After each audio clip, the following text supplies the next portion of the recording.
Hi, we've teamed up with UK Auto Claims to see if you could be eligible to score thousands in compensation. If you've had any cars, vans or motorbikes on finance between 2007 and 2021, go to ukautoclaims.co.uk to start your free simple check. Loads of you will have overpaid and payouts could be worth thousands, so you've got to look into it. Hit up the link below and check now for free. Hi, welcome to AFTV. I've got Turkish with me. We've just won against Newcastle 1-0 at the Emirates. A win. A win. You predict a 4-4 draw. Whether you care about your prediction or not. I mean, it doesn't mean anything at the end of the day because Arsenal picked up 3 points. And like James just mentioned, we're not going to be caught up in the whole madness chase or top 4 battle. Now, we seem like we secured, second place. Happy to hear that? Happy with today's performance or not? I think today's performance was good enough to get the win. Had to ride our luck in the first half, but it's a good Newcastle side. I think if they had Isak, they probably get 1 or 2 goals in that first half. It's a different game, but second half we controlled it and we had one real effort on goal, Declan Rice, and it was a very good, well taken finish. Yeah. So I think that the performance was okay.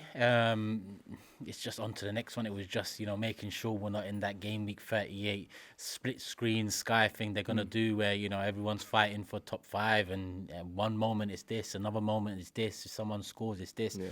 Don't want to be part of that. The season's been bad enough as it is for us to be a part of that come the end of it. So second secured, but second is just the first loser. And at the end of the day, it's time we start getting over the line now. And that's what next season's about, which, funnily enough, that's what we said this season was about last season. So it's becoming somewhat of a theme now. Does that frustrate you? Because I said this when I was in Kenya. I said to Robbie, he kept saying to people, next season. I was like, we were saying that last season.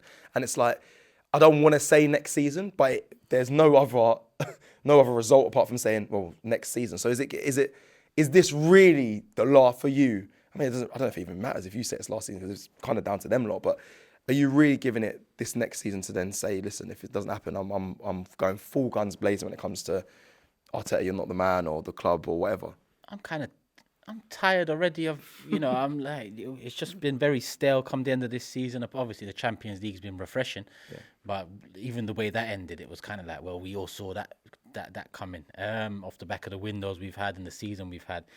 So it's been a bit stale for a little while now. I just watched Mikel Arteta speak at the end, obviously considering the last home game, and he pointed up at the board and said they know what they need to do or they need to do what they need to do, one or the other, basically.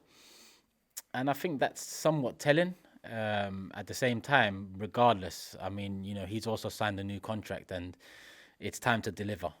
We've got Berta in, who's a very experienced sporting director, who's someone who's been there, done that at the highest level for longer than anyone around our football club at this moment in time. So we've got the right person in place there, where maybe the excuses lied with Edu. Yeah, I don't think them excuses run with Berta. So we know we've got someone that he's on job. If Berta brings in Gyökeres, but I don't know how true this is, but there's rumours that Arteta wants Sesko.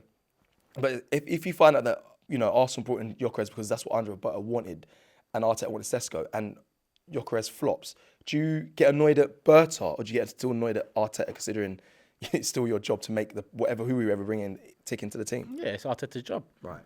Simple. Okay. I mean, he went from head coach to manager in 2020, which we all assume comes with more responsibility, more say, more power, right? But he's brought Jesus and Havertz in at 500k, and we still are crying out for 2 strikers, really. Yeah. So I think it's right that the club have, brought in someone with the experience of Berta. Now, Arteta's come out and said there's no disagreements, we talk it out, which is the right way to go about it. I mean, Berta and Simeone disagreed at times too. That's part and parcel of football. You need that to be challenged. If we sign a striker that's been bagging 50 goals a season for the last 2 seasons and he comes here and flops, then we've brought in a striker that's prolific, regardless of where he's doing it. Fair. So Arteta has to make it work. And we're at a stage now where it's not about signing players that come with ready-made excuses or reasons why next season they don't hit the ground running, or next season is a transition season, they need to acclimatise. I forget all of the excuses now. Fill up the team. It's a 25-man squad. Yeah, we're blessed with a couple homegrown English youngsters that doesn't even affect the numbers. So let's go in next season with a proper squad filled out. Let's get rid of the people we need to get rid of, bring in the people we need to bring in, and leave it all on the line next season. And let's find out, is this process going to actually lead to a great thing, which is trophies. You know, that's greatness in football, winning trophies. There needs to be that, and you say that, and on the horizon, there's a few teams that are rivals that are in cup finals. But we're not going to talk about that today because there's going to be plenty of content, I'm sure, around that. But for you, would your mood have changed, Turkish, if we lost today to what you are now? You're quite composed, the game wasn't the most thrilling, but do you think your energy or mood would have been any different if we lost or drew this game today? Or was it just, you've accepted this, because I'm not even watching too much football, mate. You kind of accepted the season's done, or would you have been really annoyed if we lost this and been ranting more? I've accepted the season was done probably when Sterling signed. I mean, let's be real here, man. I knew what it was from then. But if we had lost today, we would have been drawn into some nonsense next Sunday. That would have annoyed you with that. And like I said, I mean, it would have been more embarrassing, but I think the fight we've put up across the domestic competitions has been embarrassing without the need to be in game week 38. Yeah. I mean, we've 15 points off the top. Never been a race. FA Cup out in the first round against this United team. Carabao Cup semi-finals, no goals, home and I mean, domestically this season it's been, you know, a far cry from what it needs to be. Now people can compare it to other seasons and say, you know, a bad season 8 years ago or 6 years ago was 8th. A bad season now is 2nd. That's fair. Regardless. You know, you don't win anything. 2nd or 8th, you don't win anything. Yeah, it's access to a competition, and if you don't win that, then even the access comes to mean nothing. And you know, we were in Europa League, we didn't win it many a year. And we're in Champions League now, and as nice as the run was, we didn't win it. You know, so next season it's about winning. It's about getting over the line now. And really and truly, we're on the cusp of greatness, in my opinion, but we're also on the cusp of collapse next season. If we don't do what we need to do this summer, because that's where it starts. It feels like it's the same every season, right? But you handle yourself well off the pitch, your chances of handling yourself well on the pitch are a lot higher than if you don't handle yourselves off the pitch well, which is evident last season. This season, I'm calling it last already because I'm trying to move on from it. Still got a game to go, but set the tone in the transfer window. Unprecedented is the word. Bring in the players we need to bring in. There's strikers available. Gyökeres, Osimhen.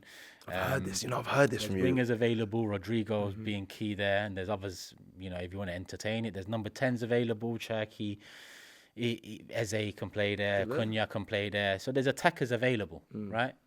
There are no excuses now. You know, we know what we need. It's evident. Let's just get the job done and next season leave ourselves in a position where come game week 1, we're all saying we're going to win the league. A few more questions. It's funny, I've heard the unprecedented, that's the word for this term. I've heard there's steak out there and there's delicious meals. Hopefully we actually eat this summer. I've heard it all. I do disagree in the sense that what you said about, I think from finishing 8th to 2nd there's a difference. However, I know what you say, if it ends up with nothing, what is the success there? But I feel there is a small difference in the feeling from me personally. The feeling, yeah. Yeah, because if you don't want to be, no one wants to be finishing 8th. Finish 2nd still annoying, but it's better than where you're sitting in 8th. Let me ask you then, just on this game, 3 players. Let's start with Kai Havertz. Returning, thoughts? Next. Jorginho's final game. I don't even know why we did that, but next. Okay, one more. Kieran Tierney, final hurrah. Should have kept him for another season. I don't know why we didn't trigger that extra season and potentially get some money from him this summer, or keep him because we need an out-and-out fullback. But there you go.